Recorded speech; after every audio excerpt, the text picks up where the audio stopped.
Hello. Hi. Hi. How's everyone? Hi. Hey. Good, good. We're good. We're super early, so. Yeah. 5 more minutes. It is hot here today. What's the temperature? 92 right now. Yeah, and I tried to work outside for a little while, and then my computer started making that noise, like the fan noise. It sounds like a plane's taking off, and I was like, probably not. Oh, no. Yeah. So, And like 80 degrees, like it says 79 in Boston. yeah, mine says 92. I think it's like 102 here. Oh, well, then. Oh, 106. Sorry, 106. God. Going up to dry, I think, right? 110 later. It's humid here, though. I feel like that's a big difference. The humidity. It's a huge difference. It really is. Yeah. For sure. Ooh. I don't even have my air conditioners in yet. Oh, wow. Oh, no. Right now. Well, it's New England. I live in New England, so True. Sometimes you don't need them till July. Right. I just need to pay for Central heating is like a thing everywhere else, but in New England. Like, Yeah. I really just need to pay for central air, but that's neither here nor there. And definitely not in the budget. Right. Oh, for sure.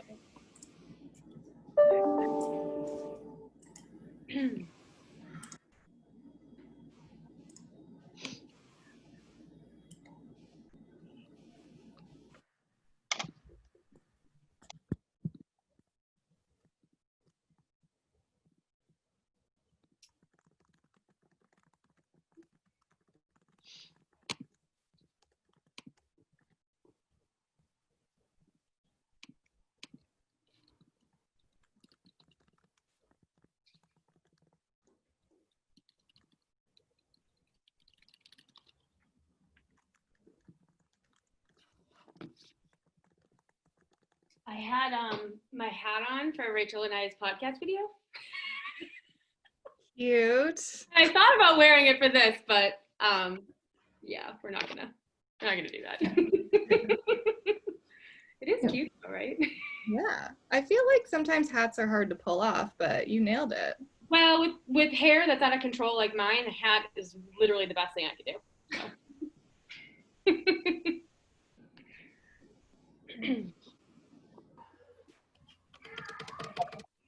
Well, now we're going to shift to the other Zoom area.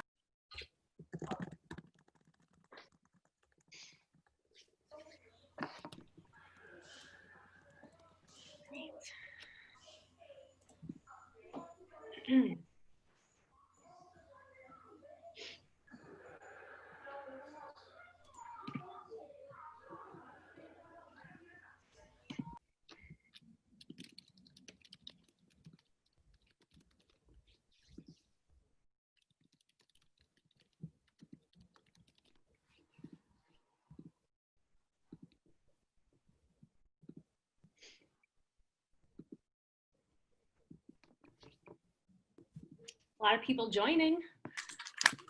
We'll just wait a few more minutes while more people join on.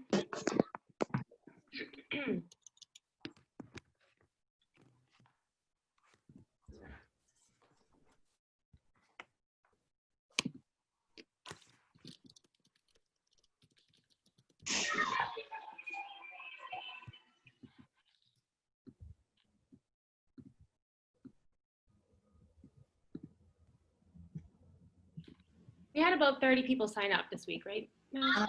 About 40. Oh, okay. Just wait a little while longer.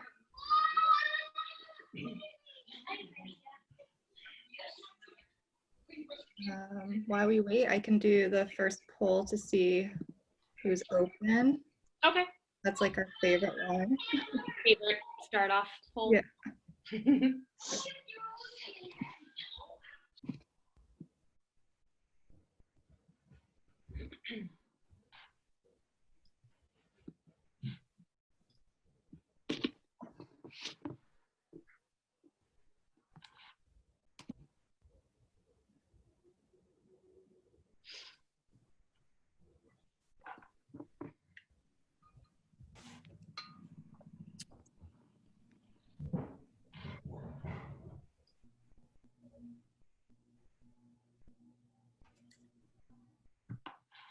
Okay.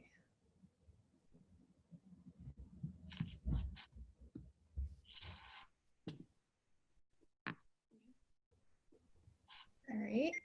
So I feel like most people have answered that are here, so I can share. Awesome. It looks like a lot of people on here still don't know when they'll open, but the next majority of people have reopened, so that's awesome. And then the next in the upcoming weeks. All right. That's a little lower than last week, isn't it? Wasn't it? It was, I feel like we had like 30-something% that were open. I think so, yeah. All right. Well, it looks like we have 25 people. Should I give it one more minute? I think We're good? we're good to go, yeah. Okay, let's start it off. So thank you everyone for joining us today. If you can believe it, this is our 8th social hour, which means we've been doing this for 8 weeks, which is crazy. I feel like we just started these last week, or 4 years ago. Either way, I don't know. But I'd like to start, as we always do, by having all the Triple Seat peeps introduce themselves. I'll start. I am Kate Kennedy, the Customer Marketing Manager at Triple Seat.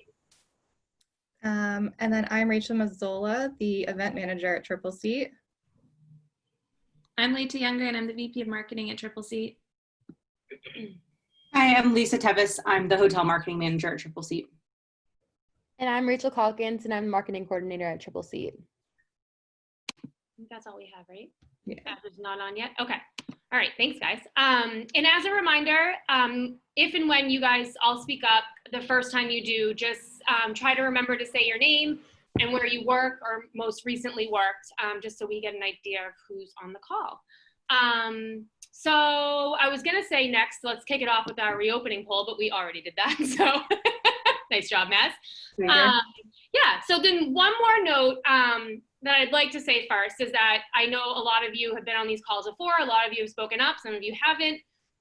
So please, if you feel comfortable, please speak up. These calls are meant to help you guys and not just be a conversation between me and Maz about concerts and hats and stuff. So if you have something to say, if you have a question, if you have an experience you want to share, please speak up. But if you are camera shy and you don't want to speak up, you can always type those questions into the comments and we'll moderate those as well. So without further ado, for anyone who's on the call today who has recently opened or plans to open within the next week or so, do you want to start off by sharing your experiences? Or for those of you who haven't found out yet when you're opening, do you have questions for those who are open? Try to start it off.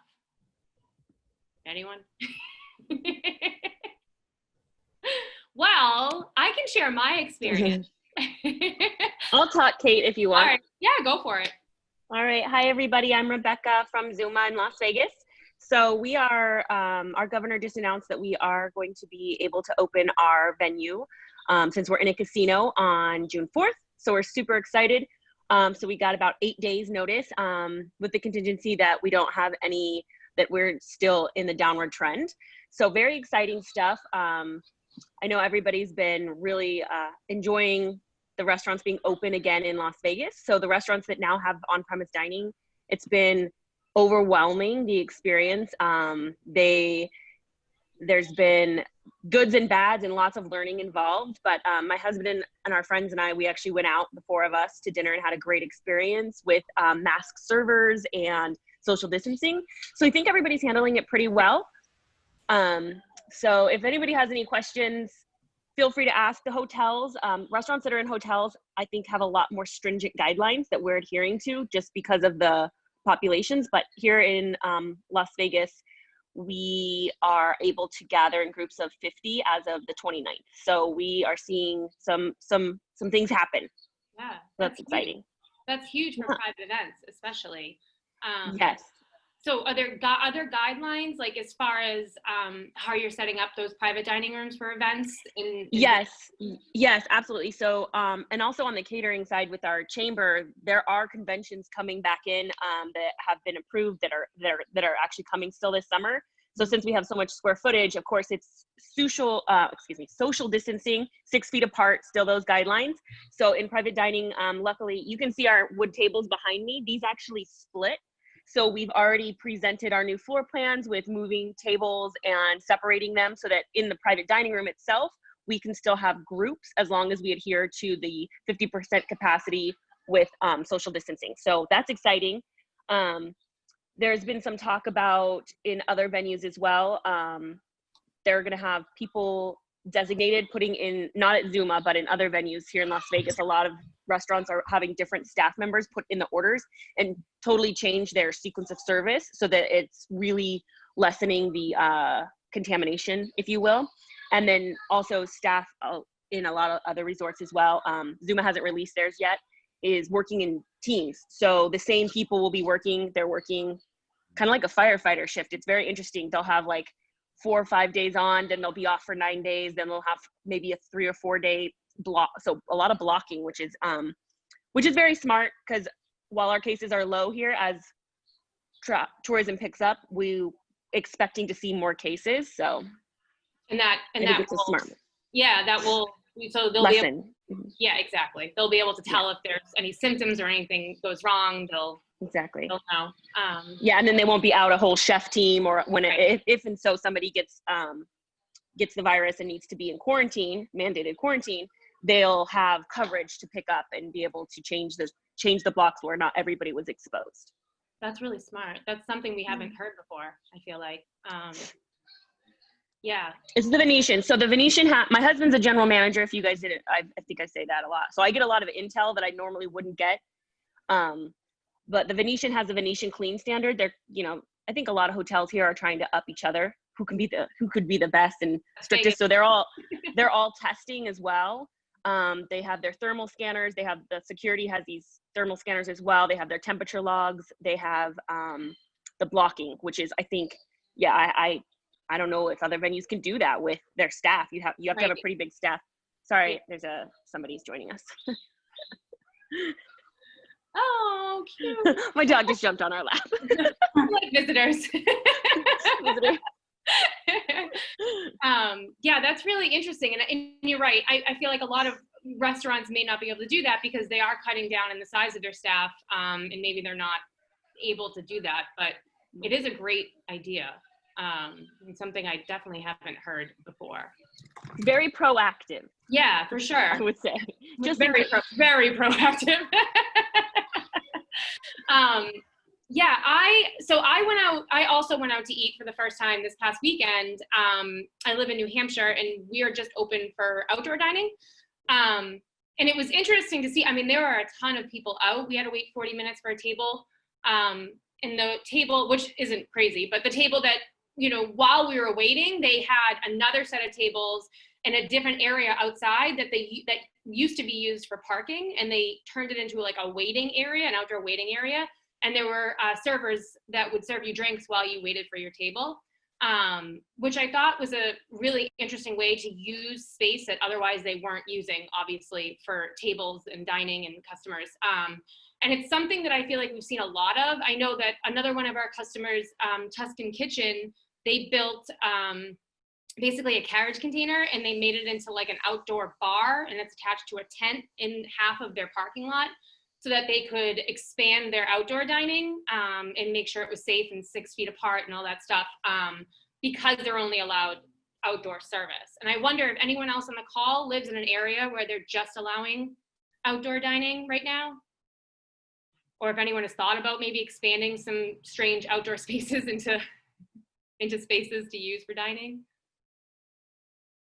I think Boston and maybe New York as well, we're talking about closing down their streets so that they could expand their dining out into the sidewalks and into the streets, which I think is a great idea. And also lessening, the task of getting a permit to have outdoor dining in a lot of places as well. Kara from Fogo de Chao says the city of Denver is allowing restaurants to apply to expand dining to sidewalks and streets. Yeah, I think that's great. I know for a fact in Massachusetts, it's really difficult to get an outdoor dining license, and now they're making it way easier. So it's a lot less costly and a lot less timely to receive those licenses. So hopefully that expands. I think this is going to be the summer of outdoor dining for sure. So no one else is doing outdoor dining right now. I'm in Michigan, and we don't, well, with the exception of northern Michigan, where I am not, we aren't allowed to do any dining yet. So we're just waiting. Yeah, it's tough. Rachel says that Zuma Miami is doing outdoor terrace dining and indoor as well. So hopefully more states will at least open outdoor dining. It's something to think about for events too, because you get so much more space. In that way, you know, maybe your capacity goes up and that 25% becomes a lot more people. We did get some questions that were entered when people signed up. And one of them was that they were curious how restaurants are handling private dining needs and requests with the restaurant capacities being restricted. We did talk a little bit about this last week. I know Holly from Nashville, who's not on the call right now, she had a lot to say about booking, especially social events. They're not really doing any corporate events right now. But I'm wondering, does anyone else have anything to say about handling like private event leads with all the restrictions that are happening right now? Are people still getting the leads? Are you booking for later in the summer? And how are you handling all of those restrictions?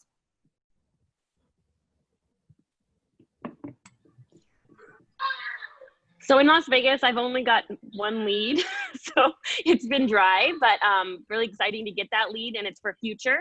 So right now it is a private dining lead, and it needs to be at our max capacity of our set. So if there's social distancing, we actually will need to refer that to a different venue if we can't capture it. So it's the planner, she's being, it's with the NFL, she's being really, really great and understanding that this is all, I can't technically write even the contract right now until we know about where we're going to be. So I think hearing the planner side of it was really interesting for me.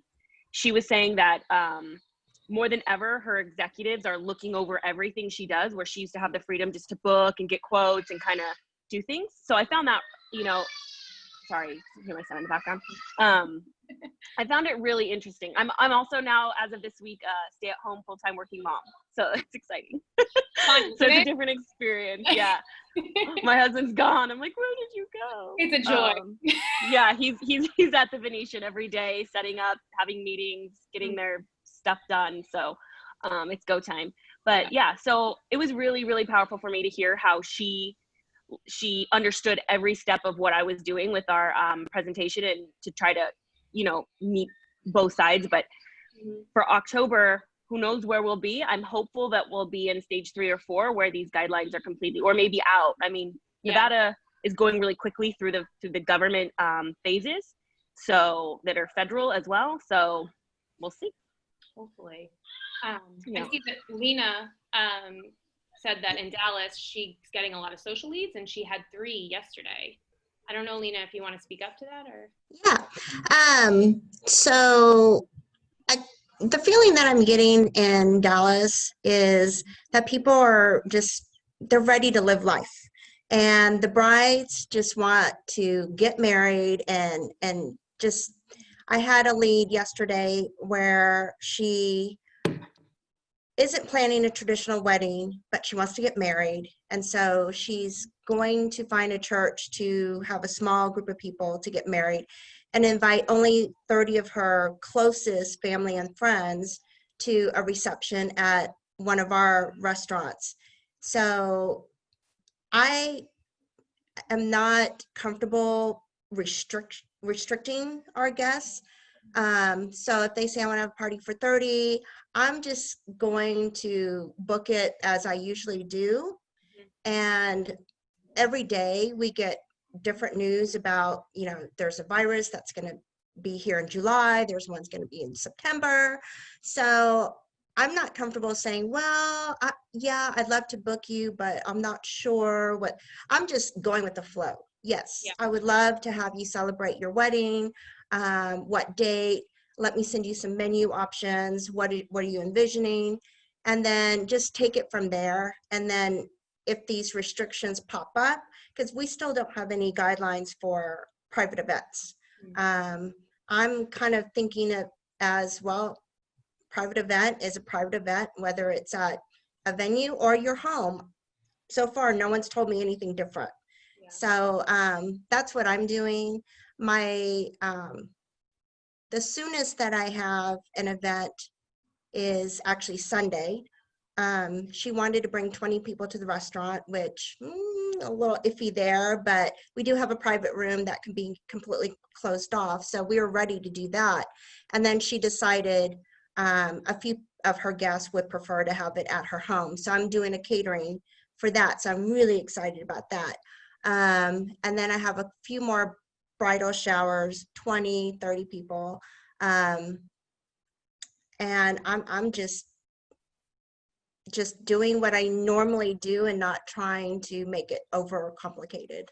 Yeah, going with the flow, which is really all that we can do right now, I suppose. Rachel also mentioned that Zuma Miami has done a lot of off-site catering events for events, people's homes, like you just said, Lena. Has anyone else done those? And how are you getting that business? Are they just regular leads calling in, or you know, have you advertised, use social media to advertise for catering events, or anything like that? Actually, it might be a good time as to do the poll about the tools for booking private event. All about private events right All now. the private event stuff. Might as well do that poll now.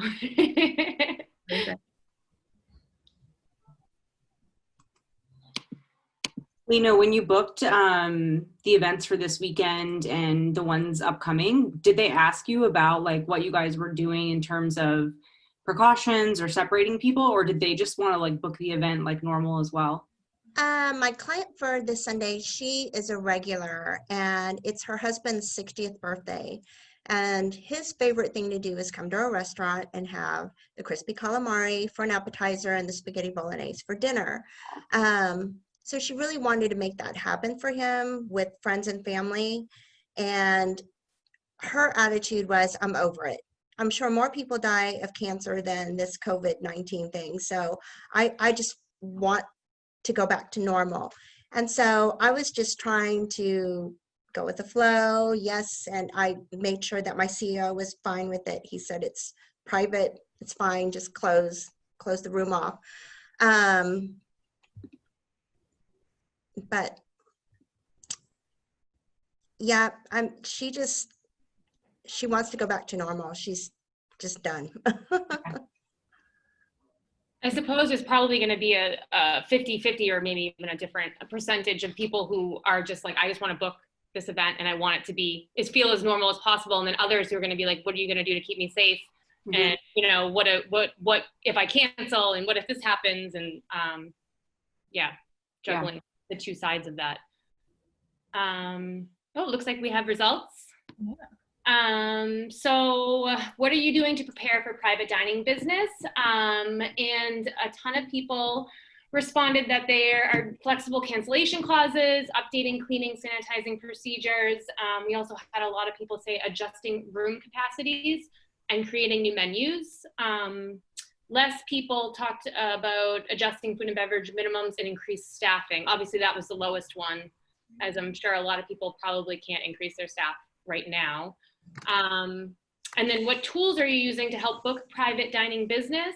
And email was number 1. Focusing on rescheduled events was number 2. And then we had, actually that one was tied with following up on leads. The Triple C lead form, yay, came in next. Social media and the website, which is really interesting. And are you keeping your private dining pricing consistent with how it was before COVID? 35% of people said yes, while 29% said haven't decided, and no and considering it were tied at 18%.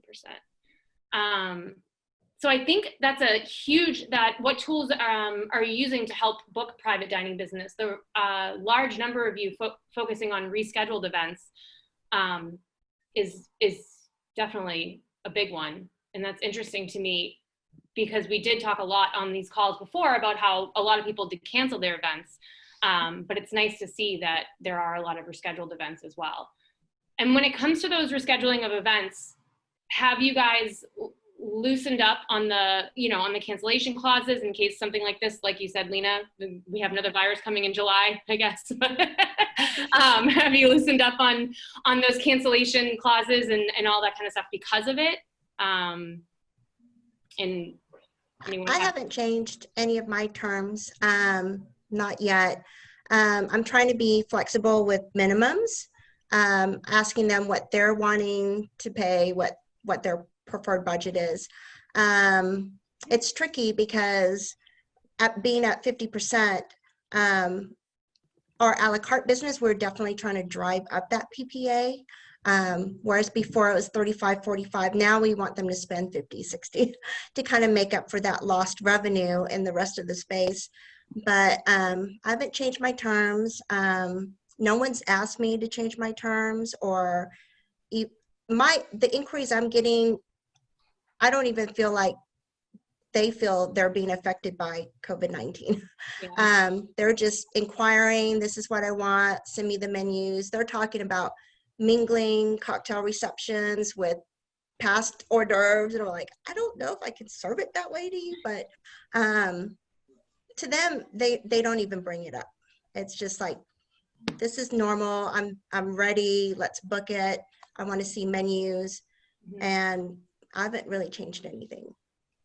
That's really interesting, because then we have in the chat, we have a message from Jennifer, who is in San Diego, who's saying that she's being very flexible on cancellations and waiving everything, and very flexible on minimums because she right now she has nothing in the books. And it's interesting, the difference, you're in Dallas, she's in San Diego, and the difference there, just between two cities of how people are feeling about booking private events. And I wonder if anyone else has had the same experience as Jennifer, where people are very hesitant and asking for a lot for booking events. Yeah, she's right. She put in the chat that San Diego is 100% a convention-driven market, which I'm sure a lot of you can relate to, especially Rebecca in Las Vegas. But yeah, without conventions, we won't make it. It's kind of crazy. And conventions obviously are the last thing that's going to reopen because of the phases put in place. I'm wondering if anyone, she needs a drink. You can drink on this happy hour, Jennifer. This isn't water if you're wondering. Go ahead and have a cocktail. So Christina in DC is saying that everything is still closed in DC as well, and they're tourism driven. Christina, do you want to say anything else to that? I know you've talked up in here before. Not sure if you want to talk up now. Okay, if not. Yes, sorry, I couldn't figure out how to unmute myself. But yeah, so unfortunately, we are still closed in not only DC, but in the surrounding states, Maryland and Virginia as well. So we are highly, highly tourism driven here, and lots of travel, obviously, as everyone knows, has been canceled, which means, school groups that come in, it means companies that were hosting, their conventions here, and all of that stuff has come to a screeching halt.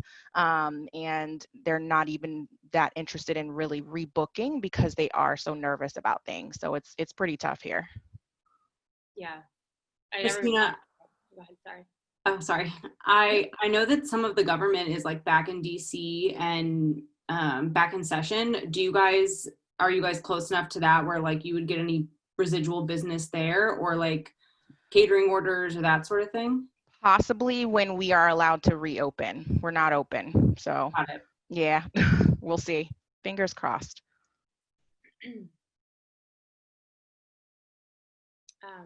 Kara in Denver at Fogo de Chao had another comment that she's saying that she has social groups that have expressed interest in coming in, but the restrictions put in place are confusing.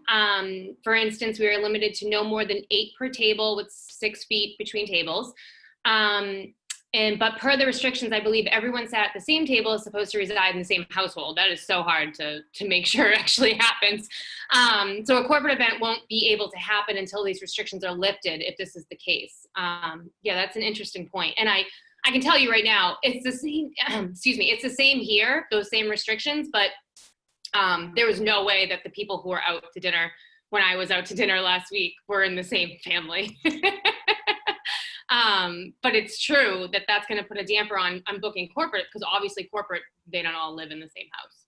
Yeah, So, I think, I mean, I have a couple of event planner friends in corporate, and I talk to them every day, and their companies aren't booking things right now. And even if they were, there's still a lot of companies with travel restrictions who aren't letting their people travel.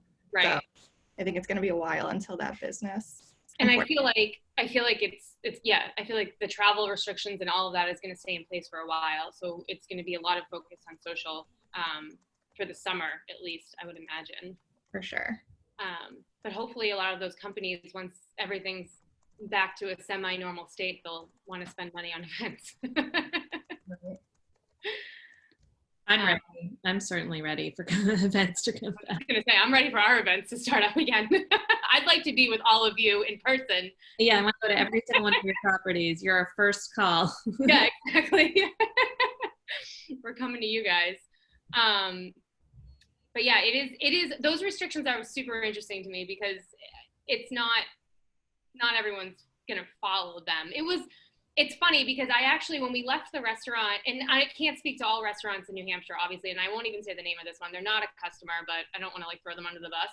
They weren't really approaching everything in the way that they should. Like, the waiting area was cool, where they served us drinks while we waited, and everything was 6 feet apart. But they were using regular menus, and I did not see anyone wiping them down. They were using cloth napkins, glassware, everything was pretty much the same, besides the fact that you couldn't sit inside. They did ask you to wear a mask from the host stand up to your table into the bathroom, but nobody was following that rule.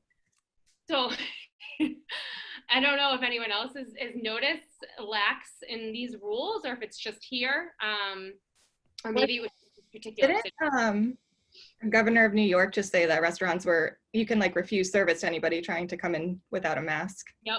That was interesting. Yeah. For sure.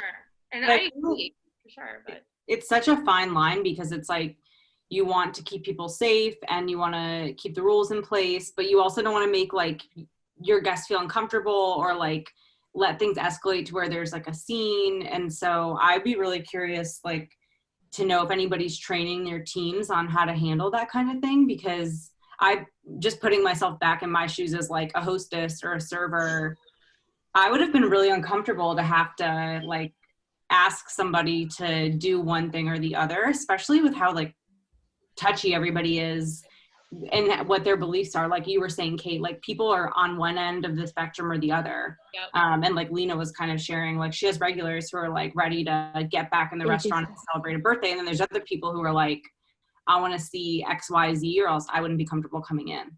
right. Yeah. So We don't have the mask rule here in Las Vegas. So the restaurants we've been out to, the guests don't have masks, just the staff. Mm-hmm. So it's pretty different. So we'll see how that plays out when we open. The casinos are having a hard time with the masks as well, because obviously there's a theft and there's safety and things like that come in with all these masks. So it's really interesting here. But here at the grocery stores and in common public places, I'm pretty proud of seeing people wearing them it's like a consideration factor, whether you believe it or not. If it's needed, I think it's great that people are complying, because Las Vegas is kind of known to be pretty cowboy and do what they want. So I love seeing our community come together. I'm curious about what you touched on, Lisa, about the wellness factor, right? So our general manager yesterday mentioned it in to our staff, don't be surprised if people are watching you. And it brings another element, especially, these people rely on their tips, and having to now police them, who's taking care of it. I'm sure it will be management and not the staff, but it can get heated. And so I'm wondering too a lot about that, just on the human factor. It doesn't really correlate to necessarily my job or sales, but the servers that we had, they were so happy to be back to work, and I could see them struggling with it too. So I think a lot of training, everybody's being retrained, I know, in Zuma and in other partner venues that are opening that I'm aware of. What have your guys' training been like with your staff? In Texas, we're told that all servers, chefs, everyone that is interacting with the guests have to wear a mask. And gloves are optional, but we make it required. So when we brought the staff back, one of the terms of them being rehired is this is your new uniform. Of course, we'll supply the masks and the gloves. You don't have to go out and buy it, but you have to wear it to work here. And everyone's complied. They're happy to be at work, happy to take care of their regular guests again. But the problem that we're seeing is that they keep pulling it down to talk. And so that defeats the whole purpose. So we're trying to, we have had a couple complaints about that where they were pulling it down to talk to the guests, but we just keep trying to train them that I know it's normal for you to be able to talk and see each other's mouth and talk and smile, but right now we can't allow it to happen. So keep the mask on. Yeah. It's getting harder here. I mean, it's 105 here in Las Vegas today. So I know like all the different weather patterns, these masks, it's hard. It's not, I'm like, oh my God, let me get back in my car. I don't know how they're doing it with patio dining here in Las Vegas, but the downtown Las Vegas has been shut down, the street, and they're opening up pop-ups for outside dining. So hopefully we get a little break in the heat so they don't suffocate. Yeah, I was gonna say Georgia's definitely not that hot, but it's pretty hot here in Atlanta. And more, I've seen like a lot of patios that are set up for social distancing and appear to be like roughly six to 8 to a table at most. And people are definitely wearing masks, like in grocery stores and that kind of thing. But I haven't really seen that many people wearing masks at like on patios and stuff like that, which I feel like, I guess if you're with people they're your family and you're sitting outside and you're farther away from people, your server's wearing a mask, I would feel comfortable with that. But yeah, it's going to be hard through the summer months. Like it's freaking hot and those masks are really heavy. And I also don't know how people like run in masks, you know, which I've seen around my neighborhood. I'm like, oh my gosh, that's so crazy. I would never. I couldn't. I wouldn't be able to breathe. Right. Yeah. They are saying like a lot of places I think that are issuing the outdoor only dining are saying that once you're at your table, you don't have to wear a mask because you can't eat or drink obviously with masks on. Because I know one of our employees at Triple Seat, Nikki, she's on a board for Massachusetts for the reopening of restaurants. And there was a lot of discussion around like requiring guests to wear them at tables and what that would be like. And, you know, her thought was, well, I run an Irish bar and like the first thing people do is order a drink. So they can't wear their mask. I mean, you know how many times I've recently walked into like a grocery store with my coffee in my hand and then realized that I couldn't drink it the whole time because I am wearing a mask. Yeah, and that's what the draw. So yeah, I mean, it's gonna be a hard one to, you know, to try to enforce for sure. I feel like in one of these like a few weeks ago, somebody brought up that they heard that somebody was training hospitality employees on body language while wearing masks. Didn't someone talk about that? Was that? That's super interesting to me because I do feel like there is a necessary training that needs to happen because we're so used to like, you know, I was a bartender for 15 years and I've like, you know, you talking, I'm Italian, I talk with my hands, like, it's very like, it's just hard not to engage with your customers in that way, especially when you're approaching tables. So that would be interesting to see if, you know, I bet a company spurs up that teaches people how to body language. Not that idea. Yeah, I was like, wait a minute. I'm gonna do that. It was me that was talking about it. It was something that I saw from the Thomas Keller restaurant group, and it's something they already do in general. They're very body conscious. They have if anybody's ever worked for Thomas Keller, I mean, you're choreographed. The way you go in, the way you go out, the way you hold a dish, everything. It's so thought out. His partner is Laura Cunningham, who's a ballet dancer. I don't know if you guys know that history. So there's a lot that goes into it. You can't bend at tables. You can't do this. It's very strict how they want you to associate in general. So they were the ones kind of talking. I don't know where I saw it. I think it was on maybe his feed. Maybe it was one of his things that he's been on social media a lot more, of course, connecting. But I think it's great in general, just to, you know, how do we adapt to this and how do we give that gracious service? my husband's element is, as a GM, if you're dealing with complaints, how are people going to identify? Here in Las Vegas, people don't wear name tags. In fine dining, it's kind of apropos, right, not to. So it's really, how are you engaging? And if there is a complaint about your server, how are you going to pinpoint who your server is, how to get help, because you're blocked. Yeah. And so when we went to dinner, my husband, of course, he's like, so describe our server. And I was like, oh, she was really nice. She had a nice voice. She had like blondish hair and pretty eyes. Like, that's all I could remember because she's masked. Yeah. Yeah. A lot is going to change for sure. Well, moving on a little bit, Melissa had a question that she put in the chat. Has there been any talk of removing seats at bars and only keeping people at tables? I feel like a lot of places aren't allowing bars to open, right? Or although I have seen, I know that a bar near here, they're doing double seats and then 6 feet, 2 seats, 6 feet, which is hard at a lot of bars because a lot of bars aren't more than 12 feet long. So how do you do that? Has anyone else heard anything about not allowing bars or making bars keep, 2 seats and then 6 feet, or any other ideas? In Texas, for 2 days, they didn't allow bar tops where the bartender is. And so no guests were allowed to sit at those bar tops because they were afraid that if they coughed, it could get on the bottles of liquor or ice or whatever that was. But our Texas Restaurant Association campaigned against that because they said, there are guests that only sit at bar tops because they enjoy talking to the bartender, talking about sports or whatever it is. But so they didn't think that was fair. And as long as we reorganized our bar so that nothing could be contaminated and everything was covered, then they said it was fine. So they allowed us to use the bar tops again. But you do have to have 6 feet of separation. Right. I can't wait to sit at a bar again. I think I miss that more than sitting in a restaurant.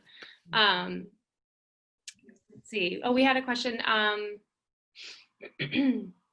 Howie was just letting us know that they have their grand opening. He's in Vermont, and they have their grand reopening on July 1st. And they're only doing 50% capacity. But right now, Vermont, so Howie, right now, Vermont is outside dining, but you're opening for indoor dining on July 1st. Do I have that right? Not sure if you want to speak up. Sorry for calling you out. I feel like Vermont was one of the first states to open for outdoor dining, if I'm not wrong, along with Connecticut. And then Kara, again, in Colorado said that, grand opening, not reopening. Gotcha, Howie. That there's no bar service in the state of Colorado right now. So the only bars that are reopening are the ones that also serve food. From my understanding, if food or drinks are being prepared in the bar, there is no bar seating allowed. That makes sense.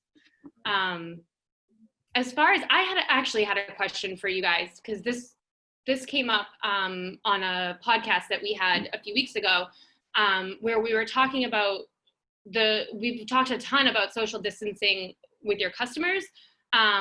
What about social distancing with your staff, and I guess specifically your kitchen staff?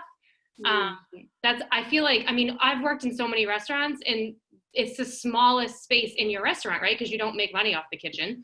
So what are you guys doing to, to make sure that the staff in the kitchen and other places that are really small are staying the 6 feet apart? Or do you have partitions or less staff? I don't see how it's possible.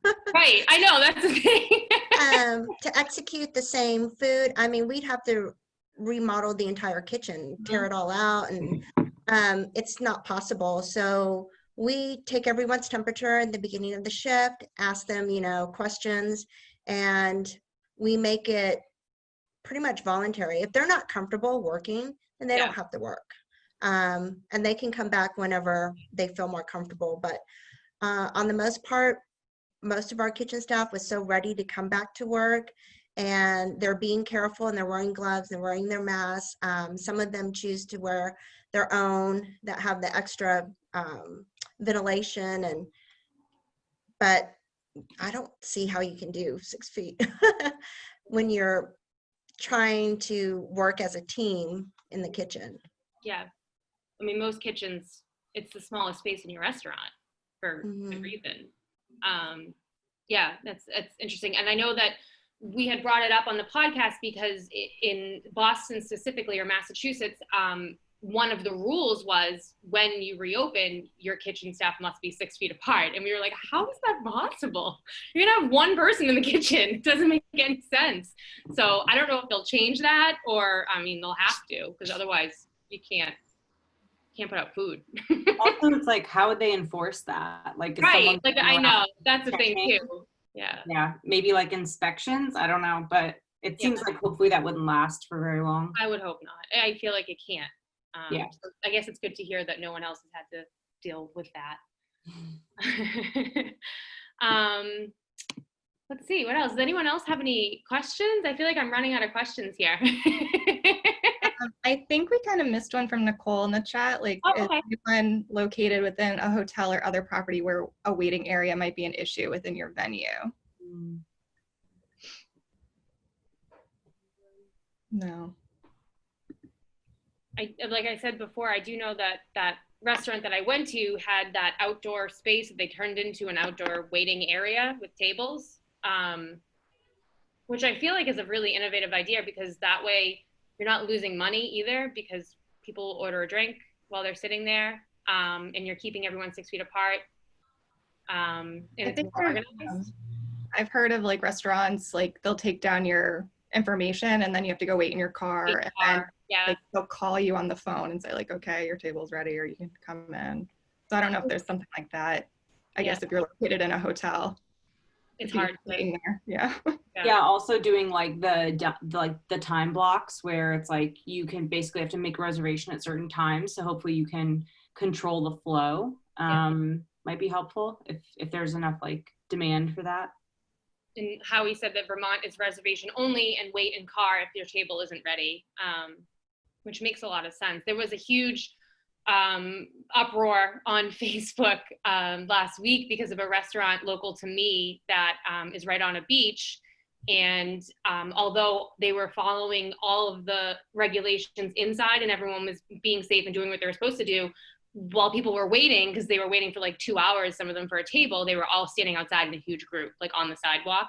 And the police got involved, and it was this huge thing, and they shut down the restaurant. And, you know, now the restaurant's fighting because they're saying that it wasn't their fault. They told them to, you know, they would call, what they had told people was go walk on the beach, you know, or on the boardwalk, and we'll call you when your table's ready. But no one listened. So, yeah, I feel like the waiting in the car is probably your best option. Oh, and Azure's right. We have to share, there's a link for a survey that we wanted you guys to fill out if you have the time. I think I emailed it to all of you as well, but if you want to take the time to fill that out, Rachel just added it into the chat there. It would take like 2 minutes. Anyone else? Christina said that she's jealous of everyone's outdoor dining. I love outdoor dining. Kate, could I just do a little shout out for the survey and why we're doing it? Thanks everybody for filling it out. We're doing the survey just to get some industry information about what people are doing as their restaurant reopens, just to share information around and let people know that, you know, Triple Seat is keeping track of this, and also to share with you guys. We'll share this on the blog and social and other places, just to let people know what changes are being done as people reopen. And it could be helpful as you're looking at your reopening plans and trying to change things or seeing what's working for other people. So thank you. And it will be good we'll get topics for the next social hour, the next 8 social hours. Yeah, so anyone else have any success stories or, you know, questions around challenges that they're facing that they want to share with the group before we end this call? Want to make sure everyone gets their word in. You can type them into the chat too if you don't want Yeah, if you don't want to talk, go for it. You can type them right in there. We didn't Hi, I'm Kathleen with Tau Group. I've been working with the group for a buyout in February, and we had a long conversation today. And because we don't know what's happening, you know, in February, maybe we can do trade pass hors d'oeuvres, maybe, you know, because everything is so up in the air. They just wanted to touch base. So they were, I think it's just everything with all my clients thus far, it's just reassurance, you know, like we have a great September. Well, not great, but great for how everything is going. But I just feel just the reassurance with clients, and we still don't have all the answers yet. We, you know, right now, like Rebecca said, it's 50 people. You know, we have more than 50 people booked for groups in September, but we'll see. Yeah. You know, so I don't know, because everything's so up in the air and everything is day by day, things change so constantly. I just think the reassurance to different clients, because they're ready to come back. Like, we're ready to get busy, so are they. I think that's just key to where everyone is at right now around the country. That's all I want to share. It's a good share. Thank you. Reassurance is definitely key right now. I agree with that. And then Christina had a question. When you all were closed, were you prospecting, and how was that received? Are you asking me? For anyone. Kathleen would love your input if you have some. I wasn't really prospecting because I think it just scared people away. Obviously, we had a ton of holds. So basically, it's just been checking in, hope you and your family are doing well, you know, during this time, just things like that. And sometimes even that, 'cause like a lot of groups that are booked in November, they're so nervous. So they're gonna have to cancel, which cancellation policy, you know, obviously we've updated our force majeure, you know, to add in a pandemic and stuff like that. But again, I don't have answers for the clients at this point in time, and they don't have answers for me either. So it's just, we're just playing everything by ear and just keeping the lines of communications open, which is helpful for them because it's reassuring for them. Again, I think just reassurance for them is key. Can they cancel up the book right now? And I mean, some groups have given me money for September, which I'm excited, I'm happy, but now they're coming back because they're a little nervous. What if that convention cancels? It's like, well, we got a little time, let's just wait. Yeah. Yeah, I can, I was actually just reaching out to a couple of like places like I had contracts with, and kind of the same thing Kathleen was saying, like as a client. So I'm like reaching out to the restaurant, and I was just like, just checking in on the venue, like where are you guys? What are your procedures? Or like, how are things going on your end? Kind of just get the conversation started. But a lot of what I was hearing back is like, I still don't know, but like maybe check in like 2 weeks. So I think from a client perspective, like I totally understand. So, but it's nice to just keep those lines of communication open. I think that's key to everything right now is just keep it open, keep speaking to them, keep reassuring them. And, you know, like my group for February, it's like, as soon as you know more information, we'll keep, you know, they just want to keep in touch over the summer. Mm-hmm. They really want to come back, but they're not sure if they're going to do 1,500 people or 800 people, right. You know? So to reassure them, it's like, we'll keep the whole venue on hold for you right now. And we'll just, you know, we'll go from there. Yeah. I think the prospecting aspect goes to reassuring is part of that as well, in all of your communication for sure. Nicole, did you want to say something? Sorry, I just. Oh, no, that's okay. Hi, I'm Nicole with Tau Group. I always keep my thing on mute because I have a ton of crazy kids screaming and crying. So I'm going to try to talk quick while they're being quiet. But yeah, like kind of like what Kathleen was saying, you know, at first, like I was kind of nervous just to reach out to people because I didn't want them to think I'm trying to prospect them, because I think this is like the worst. It's like, in my opinion, it's kind of tacky to be doing that right now. I don't want people reaching out to me to sell anything because it's a crazy time for us all, you know, with financials and things like that. But I just really have been checking in on a lot of my clients. Maybe I've worked with them one time maybe I've worked with them for, 9 years or something. I actually had a client, she was like so touched that I was just checking on her. She actually sent me a $350 gift card in the mail, like just to be like, thank you so much. I can't wait to work with you again. You always make me look so good. I mean, it was like the sweetest thing ever. It was so kind. But, I just think it's about like maintaining your relationships. And maybe if you have some clients that maybe you haven't worked with that often, but just that one email, just checking on you. How's your family? Are you okay? What's it like in your city? What's your quarantine like? I don't know, like kind of just going back and forth. You're creating those relationships, almost like networking, and they're going to remember you when the time comes to start booking again.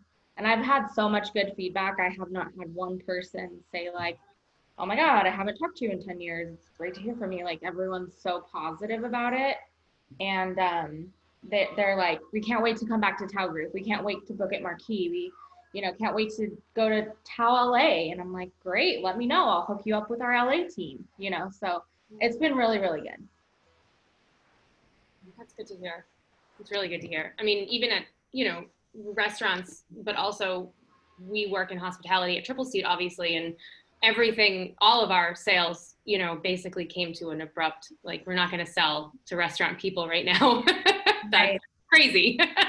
So totally understand the whole, soft touch approach where you're just checking in and wanting them to know that you're thinking of them. I think that's great.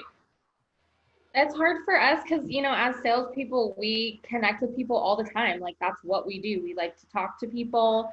We're very outgoing. So like I was just actually talking to Melissa on the phone. I was saying, I'm not made for quarantine because this is like really, really hard. It's hard to be at home all the time. It's hard to not go anywhere. And, to be like, I'm essentially a stay-at-home mom right now. It's very, very challenging. So it is nice to kind of have that human interaction and just check in, just say hi. Honestly, it's been really great for me.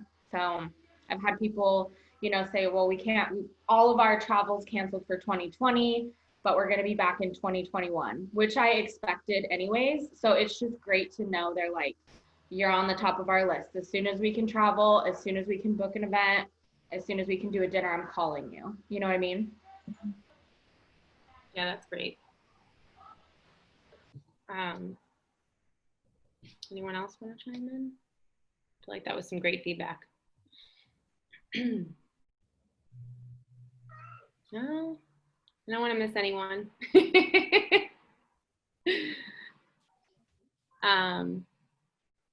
Christina says 2021 is going to be awesome. It better be. Because let me tell you, I am not good at the stay-at-home mom thing either. It can't be worse than at 2020, so. Right? Oh my God, I'm losing my mind. I look forward to these every week. This is my social time.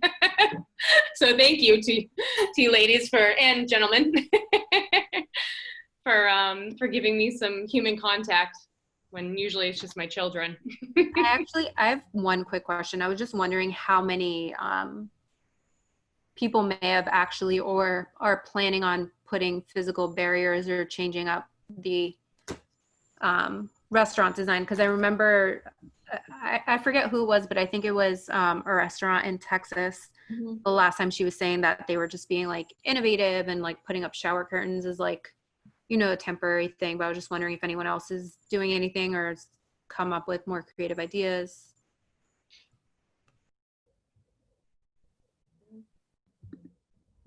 This is Jennifer in San Diego. I represent King Seafood Company, Water Grill, and Lou and Mickey's. And I'm really impressed with what my company is doing just overall with guidelines of safety and San Diego. We've done a whole training with our crew with protocol just to keep guests and crew safe. One thing that we did, which actually turned out to look pretty decent, we did like a clear fiberglass like I guess divider between some of our booths.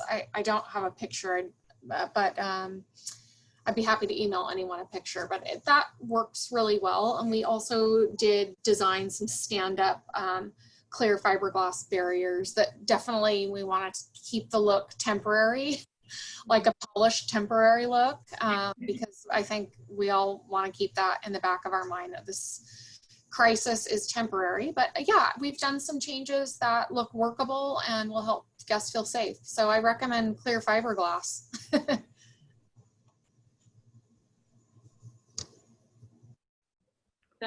The restaurant that I went to this past weekend, they had, because it was the weather, it's outdoor, but the weather was a little bad that day. So they had sort of like a clear fiberglass that they had put up along the outdoor seating. So you're still outside, but it it looked really nice. And like you said, it looked modern. But you could also tell that it wasn't like a something that they were going to keep forever. But I did appreciate that. And they put them between some of the larger tables, like tables of 6, to create more distance. So that's a great idea. Azure, did you hear about anything? I know that you've been reading a lot of blog posts on ideas for, restaurants for social distancing and stuff. Do you have anything else to add? Yeah, it's just so funny. This week we found a lot of posts come our way. I know in New York, there are a couple places talking about doing the automat thing. I don't know if you guys remember these. They're from the 70s and 80s, and it's somehow you order ahead of time, and there's this big wall with little areas where you just go pick up the food. So you're not interacting with anyone. You know that your food's ready, you go grab it. What else? There's sushi robots. All right. There's Magnolia Bakery is using UV light. So I know the subways are trying experiments with that too, with UV light. And then the people putting cardboard cutouts in seats or weird mannequins and stuff like that. But I have seen some good decor options where they are getting creative with the plexiglass, and it actually looks nice, and it could be temporary, but it also doesn't look too bad either. Plexiglass is a business to be in right now. Really? Who knew? Plexiglass and masks. And cardboard cutout people. Yeah. To make your restaurant look like all the seats are filled. Cardboard cutouts of movie stars and stuff would be kind of neat. I did see a decor post today where this one place does pillows, and you can personalize the pillows, and the pillows are basically a sign that says "Don't sit here" because of social distancing. Bizarre. I actually like the pillow idea. It's very cute. And but you I can also really like put it away when you don't need it anymore. That's actually really cute. Better than the mannequins, the scary mannequins. Yeah. Yeah, those are horrible. Terrifying. If you want to go all do it yourself, there was that place in Germany that put pool noodles on hats and people wore it so they stuck out. So you couldn't get near the person. Those are cheap. I got a bunch of pool noodles in my house. Like $1.99 each. It'll at least keep people entertained. Yeah. I'll have them at my next cookout. All right. Well, it is 4:30. If there's no other questions, I think I'll end this week's call. As always, thank you all so much for joining us. I think you had a great group this week, and I'm excited to hear what's going on next week as well. We'll continue the reopening open forum, and yeah, it'll be fun. It's my social hour. Yeah. Thanks, guys. Bye.